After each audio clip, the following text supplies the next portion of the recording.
पहला तो सड़ा हुआ था, मगर अब जब उसने दूसरा निकाला खाने के लिए तो देखो दूसरे सेब का क्या हाल होता है। तो जब उसने दूसरा सेब निकाला मगर यह आधा सड़ा हुआ था। अब जो दूसरा निकाला वो था क्या, आधा सड़ा हुआ था, आधा व्यर्थ हो बेकार हो गया था, खराब हो गया था। ठीक है, तो अब संदेह हुआ, अब उसे क्या हो गया, संदेह हो गया, शक हो गया किसे, लेखक को, कि दुकानदार ने उसे क्या किया, बेवकूफ़ बनाया, उसे जो है धोखा दिया। ठीक है, दुकानदार ने मुझे धोखा तो नहीं दिया। अब उसे संदेह हो रहा है, उसे शक हो रहा है कि दुकानदार ने कहीं मुझे धोखा तो नहीं दिया। ठीक है, फिर भी अपने दिल को जो है शांत कराने के लिए क्या करता है, वो तीसरा सेब निकालता है। तीसरा सेब निकाला, यह सड़ा तो न था, ठीक है, मगर एक तरफ दबकर बिल्कुल पिचक गया था। अब जो तीसरा सेब निकालता है वो क्या है, सड़ा तो नहीं था मगर क्या हो गया था, पिचक गया था। देखो यहाँ पे, ठीक है, पहला सेब 1 रुपए के आकार का सड़ा था, दूसरा जो है आधा जो है सड़ा हुआ था, तीसरा जो है पिचक गया था। ठीक है, तो अब तीसरा सेब जो है उसने जब निकाला तो वो एक तरफ क्या हो गया, दबकर बिल्कुल पिचक गया था, अर्थात दबा हुआ था। चौथा देखा, वह यूं तो बेदाग था। चौथा तो दिखने में बहुत अच्छा था, कुछ खराब या फिर कुछ सड़ा हुआ नहीं था, अच्छा था। बेदाग होना अर्थात कुछ भी दाग नहीं लगना, कुछ भी दोष नहीं रहना। ठीक है, मगर उसमें एक काला सुराख था, सुराख अर्थात होल था। ठीक है, तो छेद था, तो वो दिखने में तो अच्छा दिखाई दे रहा था चौथा सेब, मगर जब करीब से देखा तो उसमें क्या था, बारीक सुराख, होल था, छोटा सा होल था, छोटा सा छेद था। जैसा अक्सर बेरों में होता है, बेर एक तरह का फल है, वो जो है अक्सर वो सुराख जो है बेरों में देख सकते हैं हम। काटा तो भीतर वैसे ही धब्बे जैसे बेर में होते हैं, धब्बे दाग। ठीक है, तो उसने जब सेब को काटा तो अंदर जो है धब्बे दिखाई दे रहे थे, दाग दिखाई दे रहे थे, जैसे बेर में होते हैं। एक सेब भी खाने लायक नहीं था। 4 सेब दिया था ना दुकानदार ने, उस दुकानदार ने 4 सेब दिए थे और उसने 4 आने उनको दे दिया था दुकानदार को। तो 4 सेब एक एक तरह के एक एक सेब था। कैसे था, पहला सेब क्या हुआ था, सड़ा हुआ था। कैसे सड़ा हुआ था, 1 रुपए के आकार का, आकार इतना। ठीक है, दूसरा जो है आधा सड़ा हुआ था। ठीक है, जो और अब उस दूसरा जब देखा उसने तो उसे संदेह हो गया, उसे शक हो गया, कहीं इसने मुझे धोखा तो नहीं दिया दुकानदार ने। फिर उसने क्या किया, जल्दी से तीसरा निकाला। तीसरा क्या हो गया था, दब पर बिल्कुल पिचक गया था, अर्थात पूरा दबा, एक तरफ से दबा हुआ था, वो भी लायक नहीं था खाने के, तीसरा भी। फिर जब चौथा निकाला, वो दिखने में तो अच्छा दिखाई दे रहा था। ठीक है, मगर जब करीब लेकर आया तो उसमें जो है एक सुराख था, काला सुराख था, अर्थात काला छेद था, काला होल था उसमें। तो ऐसे होके चारों के चारों सेब क्या हो गए, बेकार हो गए थे, खराब हो गए थे, खाने लायक नहीं थे। और जब उन्हें चौथा सेब काटा तो उसमें क्या हो गए, वो धब्बे जो है दिखाई दे रहे थे। 4 आने पैसों का इतना गम न हुआ जितना समाज के इस चारित्रिक पतन का। अब 4 पैसे गए करके उसे दुख नहीं हो रहा था, क्या मेरे, अरे बाप रे मेरे 4 पैसे चले गए, उसने मेरे 4 पैसे लूट लिए और सेब क्या है खाने के लायक नहीं रखे, उसका उसे दुख नहीं था, पैसों का दुख नहीं था, मगर उसके जो धोखेबाजी का है उसे लेखक को जो है दुख हो रहा था कि कितना मुझे उसने धोखा दिया। ठीक है, दुकानदार ने जानबूझकर मेरे साथ धोखेबाजी का व्यवहार किया। अब उसे लग रहा है लेखक को कि इसने क्या है, मुझे जानबूझकर धोखा दिया है। एक सेब सड़ा हुआ होता तो मैं उसको क्षमा के योग्य समझता। अगर एक सेब भी अगर सड़ा होता था तो जाने दो, चलो कोई बात नहीं, एक सेब सड़ा है तो ये क्या है, वो समझौता कर लेता था लेखक। मगर यहाँ पर पूरे के पूरे सेब क्या है, सड़े हुए थे, खराब हो गए थे। सोचा उसकी निगाह ने न पड़ी होगी, मगर चारों के चारों खराब निकल जाएं।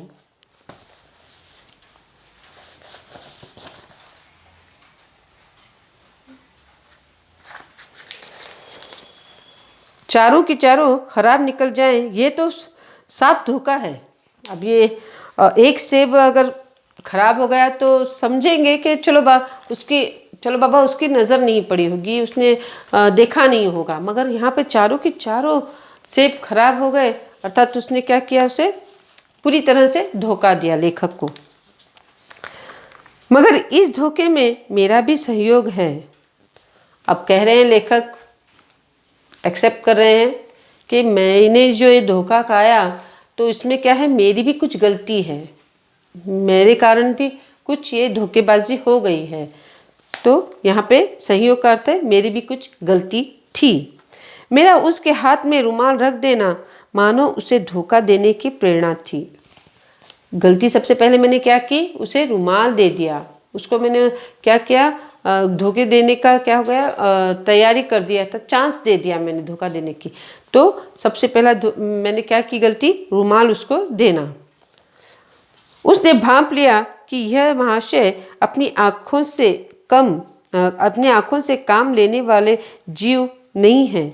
अब उसने वो भांप लिया। भांप लेना अर्थात क्या है, जान लेना कि ये आँखों से देखकर कुछ ये नहीं होने वाला, मतलब उसको आराम से धोखा दे सकते हैं, तो ये बेवकूफ़ है मनुष्य। तो इस तरह से, और न इतने चौकस है कि घर से लौटाने आए। और इतने चौकस का अर्थ है सावधान, ठीक है। अब वो दुकानदार समझ गया कि इसको आंखों के सामने भी अगर मैं धोखा दूं तो इसे पता नहीं चलेगा, और ये इतना सावधान भी नहीं है कि घर जाकर फिर वापस खराब है सेब तो वापस मुझे लौटाने आएगा। आदमी बेईमानी तभी करता है जब उसे अवसर मिलता है।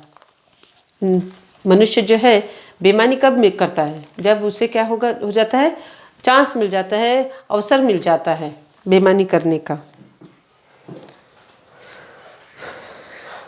और बेईमानी का अवसर देना, चाहे वो अपने ढीलेपन से हो या सहज विश्वास से, बेईमानी में सहयोग देना है। अब वो कहते हैं कि बेईमानी का जो अवसर देना, वो कैसे, हम विश्वास करते हैं उन पर, दुकानदारों पर हम बहुत विश्वास करते हैं, इसीलिए भी हो, या उनकी मीठी मीठी बातों में हम क्या आ जाते हैं, इसीलिए भी हो। तो कुछ जो है अवसर जो है, चाहे वो, और हमारे ढीलेपन से, अर्थात हम इतने क्या सावधान नहीं रहते, कौन सी भी वस्तु लेने के लिए इतने सावधान नहीं रहते ना, इसीलिए भी शायद हमें क्या होता है, दुकानदार धोखा देते हैं। पढ़े लिखे बाबुओं और कर्मचारियों पर तो अब कोई विश्वास नहीं करता। अब यहाँ पर लेखक कहते हैं पढ़े लिखे बाबू लोग जो हैं उन पर, और कर्मचारी जो ऑफिस में काम करते हैं उन पर जो है कोई भी विश्वास नहीं करता। किसी थाने या कचहरी या म्यूनिसिपैलिटी में चले जाएं, आपकी ऐसी दुर्गति होगी कि आप बड़ी से बड़ी हानि उठाकर भी उधर न जाएंगे। अब किसी कचहरी जाओ, दफ्तर जाओ, ठीक है, कचहरी के दफ्तर जाओ या म्यूनिसिपैलिटी में चले जाओ, तो क्या है, हमें इतना फिराएंगे, हमें इतनी बातों मीठी मीठी बातें करेंगे, और हमारी इतनी दुर्गति कर देते हैं कि हमें फिर वहाँ जाना अर्थात बहुत ही कठिन हो जाता है कि वहाँ जाएं। ये सुनते ही हमारा मन दुखी हो जाता है।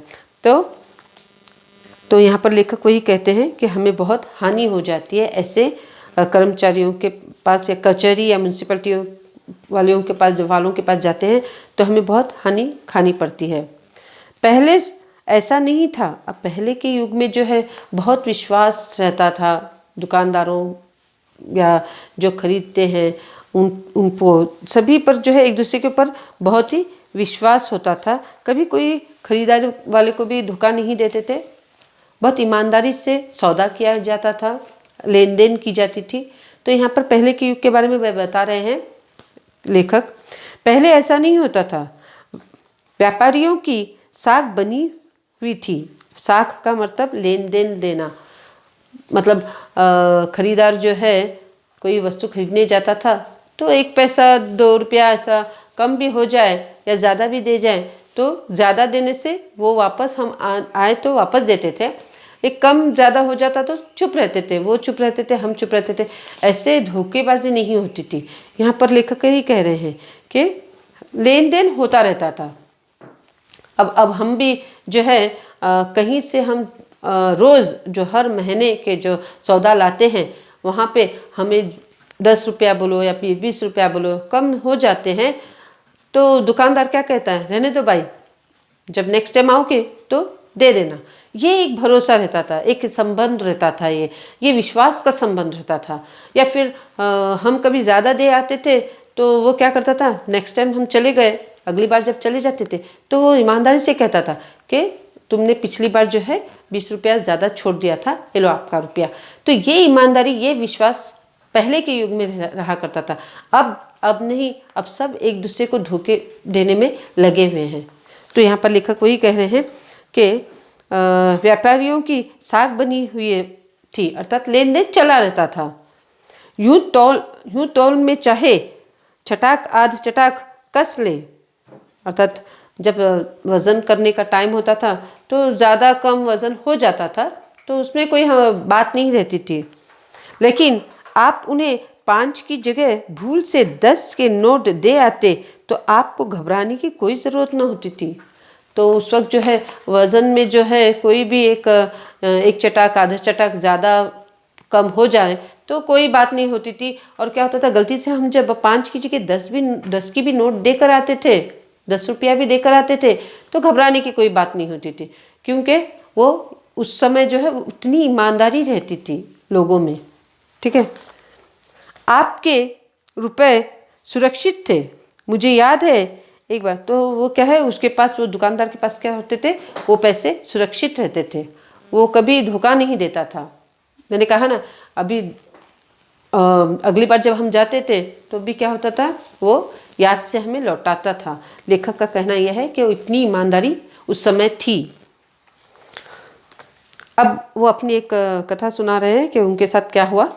मुझे याद है एक बार मैंने मुहर्रम के मेले में एक दुकानदार से 1 पैसे की रेवड़ियाँ ली थी। रेवड़ियाँ शक्कर और तिल की बनी हुई मिठाई, ठीक है, उसे रेवड़ियाँ कहते हैं। उन्होंने क्या किया, एक दुकानदार से जो है 1 पैसे की रेवड़ी ली थी, ठीक है, और पैसे की जगह अठन्नी दे आया था। 1 पैसे की जगह क्या देकर आए थे, अठन्नी देकर आए थे। तो घर आकर जब अपनी भूल मालूम हुई तो दुकानदार के पास दौड़ा गया। अब जब घर पर आए वो लेखक, तो अब उन्होंने जो क्या लिया, 1 पैसे की क्या ली, रेवड़ी लेना चाहा, मगर 1 पैसे की जगह पे उन्होंने क्या दिया, उनको अठन्नी दी। ठीक है, अठन्नी दी और रेवड़ी लेकर चले आए। रेवड़ी का अर्थ क्या है मैंने बताया, तिल और शक्कर की मिठाई। ठीक है, वो लेकर घर चले आए। आने के बाद उन्हें तब याद आ जाता है, क्या याद आ जाता है, अपनी भूल का उन्हें पता चलता है कि उन्होंने क्या भूल की। तो वो क्या करते हैं, दौड़ कर क्या करते हैं, दुकानदार के पास चले जाते हैं। ठीक है, आशा नहीं थी कि वह अठन्नी लौटाएगा, लेकिन उसने प्रसन्नचित से अठन्नी लौटा दी और उल्टे मुझसे क्षमा मांगी। और उन्हें ये नहीं था कि वो वापस अठन्नी उसे वापस करेगा, अर्थात वो लेखक क्या समझते हैं कि वो क्या मना कर देगा करके। मगर जब लेखक दुकानदार के पास चले जाते हैं तो वो क्या करता है, दुकानदार उसे अठन्नी दे देता है और फिर साथ ही क्षमा भी मांगता है। तो पहले के लोगों में ऐसी बात थी, अब वो कहीं भी नज़र नहीं आती। अब हम एक वस्तु को छोड़कर जाते हैं तो अनजान बन जाते हैं कि यहाँ नहीं था, यहाँ नहीं है वो वस्तु, साफ इनकार कर देते हैं। तो ये बात पहले के युग में और अभी के युग में मालूम होती है। लेखक ने यही अंतर बताया है। तो यहाँ पे जो है वो जब वापस आ जाते हैं दुकानदार के पास, तो दुकानदार क्या करता है, उसे अठन्नी देता था, लौटा देता है और फिर अठन्नी लौटाने के साथ साथ क्षमा भी मांगता है। ठीक है, सॉरी भी कहता है। और यहाँ कश्मीरी सेब के नाम से सड़े हुए सेब बेचे जाते हैं। अब आज के युग में जो है कश्मीरी सेब के नाम से जो है सड़े हुए कश्मीर के अर्थात मैंने कहा ना, कश्मीर के सेब बहुत प्रसिद्ध है, स्वादिष्ट में, गुण में, और क्या है, दिखने में भी बहुत लाल लाल गुलाबी रंग के अच्छे होते हैं, मीठे होते हैं। तो यहाँ पे कश्मीरी का नाम लेकर, कश्मीरी सेब का नाम लेकर जो है लूटा जा रहा है लोगों को। तो यहाँ पर वही बताया है, कश्मीरी सेब के नाम से क्या है, सड़े हुए सेब बेच रहे हैं। मुझे आशा है पाठक बाज़ारों में जाकर मेरी तरह आंखें न बंद कर लिया करेंगे, नहीं तो उन्हें भी कश्मीरी सेब ही मिलेंगे। अब मुझे लेखक कह रहे हैं कि मुझे आशा है कि ये जो पाठ सुनकर, या फिर मुझे आशा है कि ये सब जो है मैंने कहा, इससे जो है सावधानी बरतेंगे आप लोग, और क्या है, वरना जो सावधानी नहीं बरतेगा तो वो क्या होगा, कश्मीरी सेब ही उनको भी खाना पड़ेगी, अर्थात उन्हें भी कश्मीरी सेब मिलेंगे, सड़े हुए सेब मिलेंगे। तो हमें जब भी बाज़ार जाना है तो दुकानदार की जो है मीठी मीठी बातों पे नहीं आना है, उस पर विश्वास नहीं करना है, और हमसे जो भी जितना हो सके हमसे कोई गलती ना हो, ये हम सावधानी पर रहें। ठीक है, यहाँ पे लेखक ने हमें यही आशय दिया है, या यही अनुभव बता रहे हैं। ठीक है, अब मैं जो प्रश्न उत्तर है वो मैं आगे के वीडियो में आप लोगों को बताऊंगी। नमस्ते।